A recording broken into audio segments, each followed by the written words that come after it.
Assalamualaikum warahmatullahi wabarakatuh. Perkenalkan, nama saya Kotrunada Amri. Di sini, di channel YouTube ini, saya akan mencoba menjelaskan sebuah materi, yaitu tentang algoritma kriptograf. Dan judul yang saya ambil adalah algoritma kriptografi kunci publik El-Gamal untuk enkripsi dan deskripsi data. Ya, seperti yang kita ketahui, di zaman sekarang ini hampir seluruh komunikasi data dikirimkan atau dibagikan secara digital.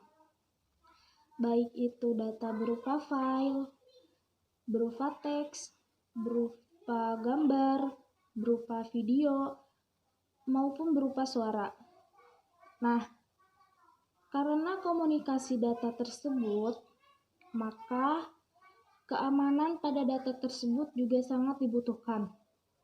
Untuk itu, di channel ini, saya menggunakan sebuah metode algoritma kriptograf El-Gamal, di mana algoritma kriptografi El-Gamal ini merupakan bagian dari algoritma simetris yang memiliki 3 proses. Yang pertama, proses pembuatan kunci. Yang kedua, proses enkripsi. Kemudian yang ketiga, dekripsi.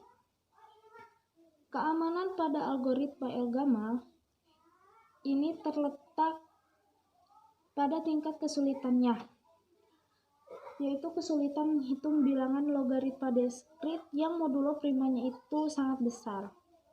Jadi untuk pemecahan masalah penghitungannya pun dianggap sangat sulit sekali. Langsung saja, ini dia hasil dan pembahasannya.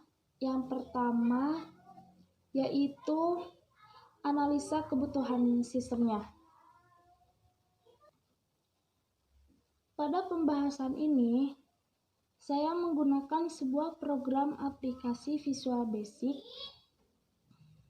Kenapa saya memakai Visual Basic? Karena bahasa pemrograman Visual Basic ini dianggap mudah sekali, dan user dan interface-nya pun friendly.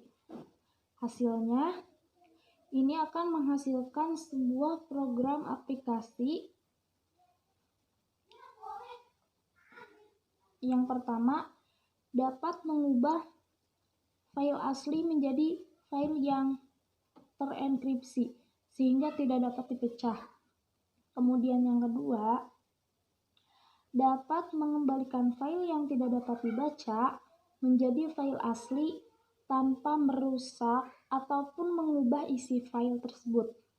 Kemudian yang ketiga, dapat mengubah isi plain text menjadi ciphertext. Yang kedua, yaitu perancangannya. Sebelum kita melanjutkan materi, saya akan menerangkan dulu apa itu flowchart. Nah, flowchart adalah suatu bagan dengan simbol-simbol tertentu yang menggambarkan urutan atau proses secara mendetail, dan hubungan antara suatu proses atau instruksi dengan proses lainnya dalam suatu program. Dalam perancangan flowchart, sebenarnya tidak ada rumus atau patokan yang bersifat mutlak atau pasti, karena flowchart sendiri adalah sebuah gambaran dari hasil pemikiran kita dalam menganalisa suatu permasalahan dalam satu komputer.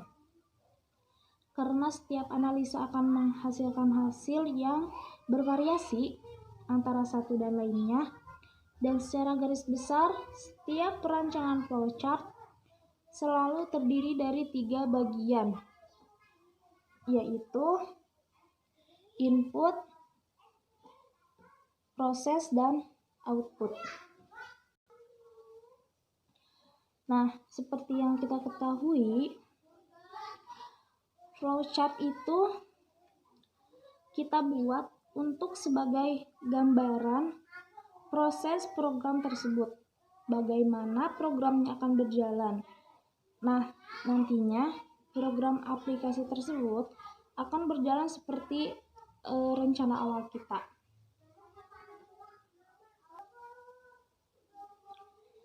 Setelah melihat contoh flowchart tadi, kita langsung merancang menu. Merancang menu ini berguna untuk gambaran kita, bagaimana tampilannya akan ditampilkan. Kalau bisa ya teman-teman, tampilannya yang user friendly aja. Kemudian terancang untuk output, jadi nantinya inputnya akan seperti apa dan outputnya juga akan seperti apa.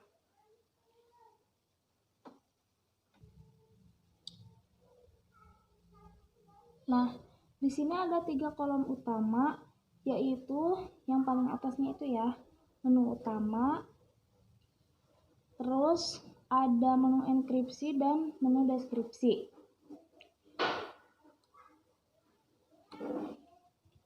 Di tampilan menu utama ini, ada 2 opsi pilihan, yaitu enkripsi dan dekripsi. Pilihan enkripsi dan dekripsi ini sebagai petunjuk apa yang akan user lakukan dan yang akan digunakan, apakah user akan mengenkripsi data atau mendekripsi data. Pada menu enkripsi ini nantinya kalau misalnya tadi kita pilih enkripsi,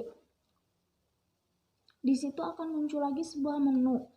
Di situ akan ada sebuah masukan nilai P, nilai Q, apakah nilai A, dan pembentukan nilai rahasia.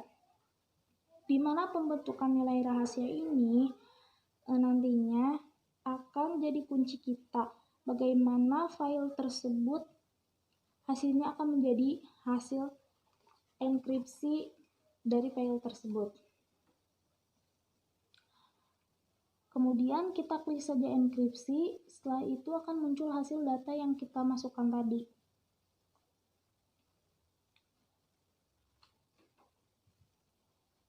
Selanjutnya di menu deskripsi, nanti akan menyusul tampilan menunya, dan di deskripsi ini fungsinya untuk mengembalikan file asli dari file yang sudah dienkripsi tadi.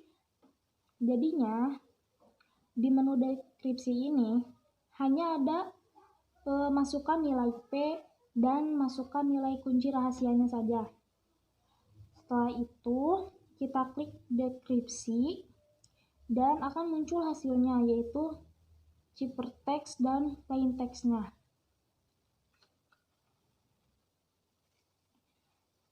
Ya, demikian tadi sedikit pembahasan dari saya mengenai algoritma kriptografi. Semoga bermanfaat. Terima kasih. Wassalamualaikum warahmatullahi wabarakatuh.